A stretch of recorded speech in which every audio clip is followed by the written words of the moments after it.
नमस्कार दोस्तों, मैं हूं मनोज कुमार गुप्ता। आप देख रहे हैं मेरे चैनल को जिसका नाम है रेगुलर क्लासेस फॉर अकाउंट। और अभी चल रही है इनकम टैक्स और ये एस.सी. मल्होत्रा की बुक से है और चैप्टर चल रहा है income from house property. Question number 10 चलेगा, तो बेटा पढ़ो क्वेश्चन नंबर 10। क्वेश्चन नंबर 10 एक मिनट निकाल दूं। मिला? ठीक है, पढ़ो। He started the construction of his house on 1/6/2013 and for this he took a loan of 2 lakh at the rate 13.5% ठीक है। from bank. He took another loan of 6 lakh at the rate 13% on 1 April 2016 to complete the house. The construction was completed on 30/11/2016 ठीक है। and was self occupied from 1/12/2016. Compute his income from house properties for the assessment year 2021-2022. ठीक ठीक ठीक। तो बच्चों मैं बताना चाहूँगा कि ये वो क्वेश्चन है जिससे आप लोन के बारे में समझ सकते हैं कि लोन पे इंटरेस्ट कैसे निकालते हैं। ठीक है, चाहे आप किराए पे रह रहे हैं, मकान यानी कि आपने मकान किराए पे दे रखा हो या खुद रह रहे हो, लोन की कैलकुलेशन करना आप सीख जाओगे इस क्वेश्चन से। प्लस अगर आप मकान में खुद रह रहे हो तो कमाई तो कुछ हो नहीं रही, उस कंडीशन में डिडक्शन इंटरेस्ट और लोन की अलग हो जाती है। उसके लिए मैं पेज नंबर दिखा देता हूँ। अगर आपका सेम बुक है तो आप उसे पढ़ सकते हैं। कहाँ से पता चलेगा आपको? 178 पेज नंबर है, इसका स्क्रीनशॉट ले लो चाहो तो। 178 पेज नंबर पे आपको मिल जाएगा और ये सारी कंडीशन आपको पता चल जाएगा। ये फॉर्मेट भी नीचे दे रखा है इसका, तो स्क्रीनशॉट ले लेना इसका। और यहाँ आपको सामने दिख भी रहा होगा कि 31 मार्च 1999, मतलब ऊपर वाली जो फर्स्ट लाइन है उससे पहले अगर लोन लेते हो, किस कारण से लेते हो, चाहे मकान को खरीदने के लिए, एक्वायर्ड लिखा है, कंस्ट्रक्टेड लिखा है, रिपेयर लिखा है, रिन्यूअल लिखा है, रिकंस्ट्रक्टेड लिखा है, तो इनके लिए अगर आप लोन लोगे 31 मार्च 1999 से पहले तो मैक्सिमम डिडक्शन होती है ब्याज की सिर्फ 30,000। लेकिन अगर आपने लोन लिया है 31 मार्च 1999 के बाद सिर्फ किस काम के लिए, रिपेयर्ड और रिन्यूअल और रिकंस्ट्रक्टेड के लिए, तो उसके लिए आपको 30,000 का ही डिडक्शन मिलेगा। लेकिन अगर वही बात की जाए 31 मार्च 1999 के बाद तो लोन लिया है, थर्ड पॉइंट देखना आप, लेकिन किस बात के लिए लिया, एक्वायर्ड और कंस्ट्रक्टेड के लिए, यानी कि मकान को खरीदने के लिए या मकान को बनाने के लिए, उस केस में आपका जो डिडक्शन होगा 2 लाख होगा। तो ये दोनों पॉइंट आफ्टर कंडीशन में आते हैं, ये बी और सी आफ्टर वाली कंडीशन में आता है। लेकिन यहाँ पे है 30,000, यहाँ पे है 2 लाख का डिडक्शन। लेकिन यहाँ पे बातें बोली गई रिपेयर के लिए, रिन्यूअल के लिए, रिकंस्ट्रक्शन के लिए, लेकिन यहाँ पे क्या है, एक्वायर्ड और कंस्ट्रक्शन के लिए। लेकिन ऊपर वाले में क्या है, 31 मार्च 1999 से पहले लोन लिया हो। तो ये सब चीज़ें आप इसे स्क्रीनशॉट ले लेना, पढ़ने के लिए सही है, और लिख भी लेना, काम आएगा। यहाँ सीखने को भाई आपको क्या मिलेगा कि अगर आप 2 बैंक से लोन लेते हो, भाई इसे छोड़ दे, 2 बैंक से लोन लेते हो तो उसका सॉल्यूशन कैसे करोगे, मेन काम यही है सीखने का। एक बैंक से लोन लो, कोई दिक्कत नहीं, कर लेता है इंसान, सॉल्व भी कर लेगा। लेकिन 2 बैंक से लोन लिया है तो ध्यान ज़्यादा देना पड़ता है। क्वेश्चन नंबर है हमारे पास 10, स्टार्टिंग में लिखेंगे computation of taxable income from house property. ठीक है, फॉर द असेसमेंट ईयर 2021 और 22, यही चल रहा है हमारा। अब देखो, मकान में खुद रह रहा है तो कोई कमाई हो रही क्या? नहीं हो रही। तो 178 पेज पे ही एक फॉर्मेट भी था, उसमें हमने बताया गया है कि अगर मकान में खुद रह रहे हो तो उसकी क्वेश्चन की स्टार्टिंग होगी ग्रॉस एनुअल वैल्यू निल से। कहाँ से होगी? ग्रॉस एनुअल वैल्यू निल। ठीक है, और अगर लेस भी करें म्युनिसिपल टैक्स, वैसे इसमें दे नहीं रखा, अपने साथ रहेगा तो, अपने मकान में खुद रहेगा तो म्युनिसिपल टैक्स भी क्या होगा, निल, ये नॉट डिडक्टिबल आएगा। तो वहीं पे लिखा है 178 पेज पे, तो फॉर्मेट फॉलो कर रहे हैं हम, तो निल कर दिया। एनुअल वैल्यू क्या आएगी भाई हमारी, एनुअल नील आएगा, सब कुछ नील चल रहा तो ये भी नील ही आएगा। ठीक है। अब इतना आ गया। अब आता है हमारे पास less deduction under section 24। 30% of AB की बात की जाए, वो भी क्या आएगा, नील। इस पे तो निकालते हैं, ये भी नील है तो ये भी नील आएगा। अब कहानी स्टार्ट होती है यहाँ पे, इसका A पॉइंट B पॉइंट। लेकिन बात यह है कि इसने एक लोन नहीं लिया, दो लिए। और किस बात के लिए लिए? मकान को बनवाने के लिए। क्योंकि M जो है उसने कंस्ट्रक्शन स्टार्ट किया था कब? 1 जुलाई 2013 को, जिसके लिए लोन लिया 2 लाख का पहले तो, है ना, बैंक से 13.5% की रेट से। फिर उसने फिर से एक और लोन लिया 6 लाख का 13% से, वो भी 1/4/2006 को, 16 को, मतलब 2016 को, 1 अप्रैल 2016 को। हाई टू करना था इतना टाइम को ले लिया टू कंप्लीट द हाउस, मतलब मकान को कंप्लीट करना है। एक बैंक से लोन लिया, नहीं चल पाया काम, फिर दूसरे बैंक से लोन लिया। कंस्ट्रक्शन कंप्लीट हुआ 30/11/2016 को, ठीक है। उसके बाद से खुद रहने लगा। कब से रहने लगा? 1 दिसंबर यानी 1/12/2016 से वो रहने लगा, खुद ही रह रहा है, कोई इनकम नहीं हो रही, तुमने ये सब काम कर दिया। अब बात आती है लोन। यहां पे मैं लिखूंगा नाम interest on loan to PY के लिए, है ना, इंटरेस्ट ऑन लोन। यहां से फिर थोड़ा सा नीचे लिखूं प्रायर टू पीवाई। बताओ कोई दिक्कत नहीं? हिल मत बेटा। हाँ, तो इतना समझ आ गया। अब वर्किंग नोट हमें बनाना पड़ेगा। वर्किंग, ओहो बढ़िया, वर्किंग नोट, है ना। अब ध्यान देना, पहली बात कर रहे हैं पहले लोन के लिए, तो अब लोन की कैलकुलेशन करना आपको आना चाहिए। हमने लोन कब लिया था? पहला वाला, पहला लिया था हमने 1 जून को। इसने कंस्ट्रक्शन स्टार्ट किया and for this he took the loan 13% पे, और उसी दिन लिया होगा। तो हमने लोन लिया 1/6/2013 में लोन लिया। मकान बन के कंप्लीट कब हुआ था?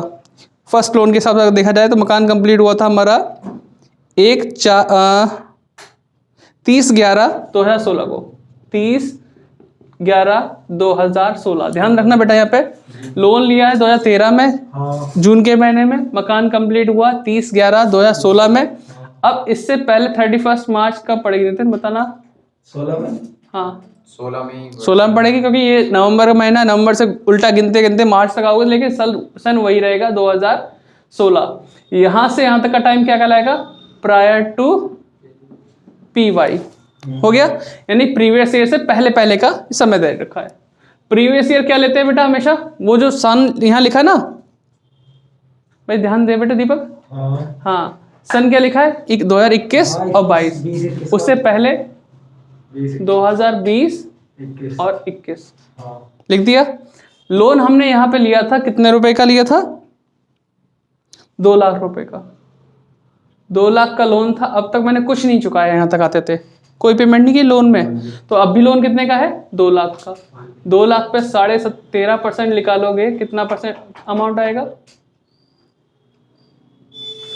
2 लाख पे 13.5%, 2600 नहीं, और 5.5 सॉल्व करना। 27,000 के आसपास आना चाहिए। देखो कितना है बेटा? 27,000 आ गया, है ना। अब यहां से यहां तक गिनना शुरू करते हैं। तो 1 जून की बात थी, 1 जून से लेकर गिनो दिसंबर तक 2013 में। 6 नहीं होगा, पूरा महीना है हमारा तो। जून पूरा गिनना है। जून, जुलाई, अगस्त, सितंबर, अक्टूबर, नवंबर, दिसंबर, 7 महीने। 7 महीने आ गए इसमें। 2014 में आएंगे 12, 15 में 12, 16 में सिर्फ 3, है ना, मार्च तक की बात है ना, इसीलिए। तो 12 दूनी 24, 24 और 7 31, 31 और 3 34 मंथ। क्लियर हो गया। अब यही इंटरेस्ट हम यहाँ लिखते हैं, या फिर 2 लाख पे फिर से निकाल के देख लो। जो इंटरेस्ट यहाँ होता है उसी को हम यूज कर लेते हैं, क्योंकि हमने पेमेंट तो की नहीं है। तो 27,000 डिवाइड बाय 12 इंटू 34 इंटू 1/5। कैसे कैसे किया हमने?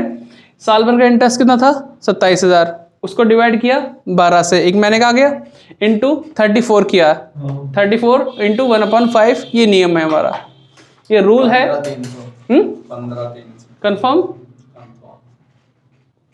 चेक कर लेना बेटा एक बार फिर से। कैलकुलेटर वहीं आसपास रखा के पीछे पास करना, नितिन पीछे देखियो कैलकुलेटर, क्योंकि एक बार कर लें तो सही, वरना पूरा क्वेश्चन करके गड़बड़ हो जाता है। क्रॉस चेक जरूर करो।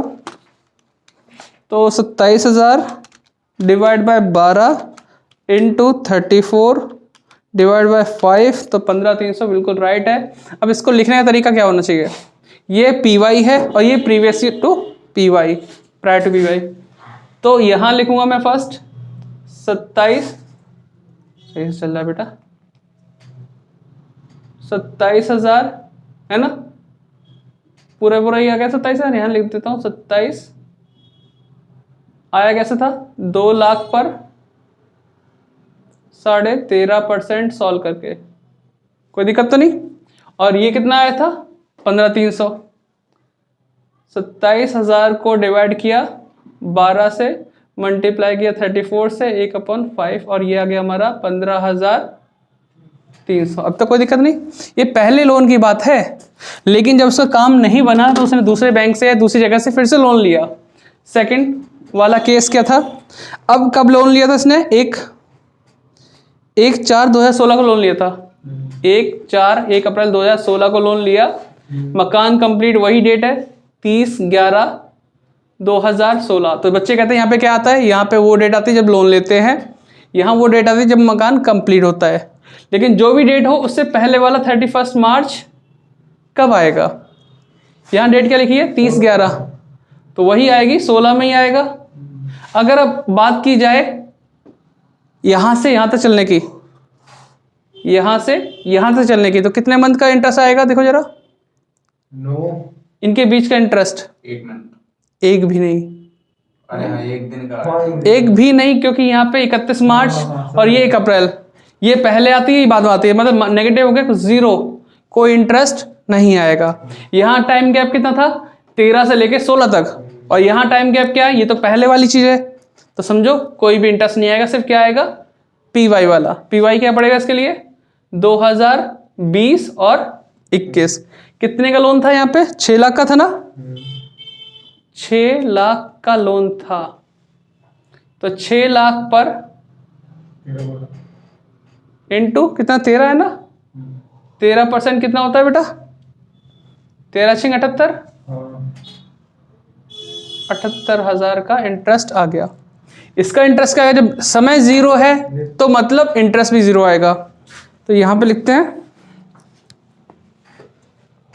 ये फर्स्ट वाला था और ये सेकंड वाले लोन का, तो 6 लाख का 13% 78,000, और यहाँ पे कुछ भी नहीं आया, नील आया, बाकी दूसरे वाले पार्ट का है ना, तो नील नाम लिखो तो भी चलेगा, बस ऐसे टोटल कर दो और क्या आएगा अमाउंट बताना बेटा, इन तीनों को प्लस करके 1,05,000, 1,20,000, हाँ 1,20,300, ये टोटल आ गया। नील में से अगर माइनस करेंगे 1,20,300 तो क्या आएगा 1,20,300, कौन सा माइनस में 1,20,300, इसे बोलते हैं लॉस फ्रॉम हाउस प्रॉपर्टी, नुकसान में चल रहे हैं, समझ रहे बात को। तो यहाँ पे सीखने वाली बात यही थी कि अगर 2 लोगों से 2 बैंक से लोन लिया है तो कैसे सॉल्व करेंगे, इसके चांसेस हैं, चाहे शॉर्ट में लग जाए क्वेश्चन, लॉन्ग में तो नहीं लगा, लेकिन हाँ ये पॉइंट कहीं भी दे देगा कि 2 बार लोन लिया मकान पूरा नहीं हो पाया तो सॉल्व करो, तो ये ज़रूरी चीज़ है आपके सीखने के लिए। अभी तो अमाउंट कितनी आई थी 1,20,000, जबकि इस पर मैक्सिमम डिडक्शन होती है तो 30,000 या फिर 2 लाख। तो पता कैसे करें बेटा, हेलो, यहाँ पे जो मैक्सिमम डिडक्शन होती है 30,000 की होती है, 2 लाख की होती है, तो हमने यहाँ पे इतनी सारी अमाउंट क्यों लिख दी, क्योंकि यहाँ लोन लिया गया था किस काम के लिए, मकान को बनाने के लिए। और कब लिया था लोन, जो उसकी डेट होती है जिसको हम आफ्टर बिफोर बोलते हैं, वो है 31 मार्च 1999 से बाद लिया है, या पहले? बाद में लिया है, तो 2 लाख की डिडक्शन ले सकते हो। कब? जब मकान को बनाने के लिए हो। पहले लोन लिया है तो कितना हो सकता है? 30,000। लेकिन बाद में एक कंडीशन और भी है, अगर बाद में ही लोन लिया है लेकिन मकान को बनाने या खरीदने के लिए नहीं लिया, मकान को रिपेयर, रिन्यूअल, रिकंस्ट्रक्शन के लिए लिया है, तो 30,000 का डिडक्शन ले सकते हो। किसके लिए? 30,000 का सिर्फ। अगर बाद में भी लोन लिया है सिर्फ किसके लिए? रिपेयर, रिन्यूअल और रिकंस्ट्रक्शन के लिए, तो उसकी लिमिट 30,000 है, 2 लाख नहीं पहुंचेगी। तो हमें ध्यान रखना है, अगर बाद में भी लोन लिया है तो किस काम के लिए लिया है? मकान को बनाना या खरीदना, या फिर सिर्फ रिन्यूअल वगैरह मरम्मत कराने के लिए। ठीक है, मरम्मत के लिए कितना इंसान लोन लेता है? ज़्यादा थोड़ी लेता है, तो ब्याज भी कम बैठता है। मकान खरीदने के लिए और बनाने के लिए ज़्यादा अमाउंट का लोन लेना पड़ता है, इसलिए ब्याज की डिडक्शन भी ज़्यादा है, होम लोन जिसे हम कहते हैं। ठीक है, थोड़ा याद रखना इस चीज़ को। तो नोट डाउन करना है, नोट डाउन करो, फोटो खींचना तो फोटो खींचो, बाकी घर पे कर लेना ऐसे। ठीक है, बंद करते हैं, बाय बाय। और किसी बुक खरीदनी हो डिस्क्रिप्शन लिंक है।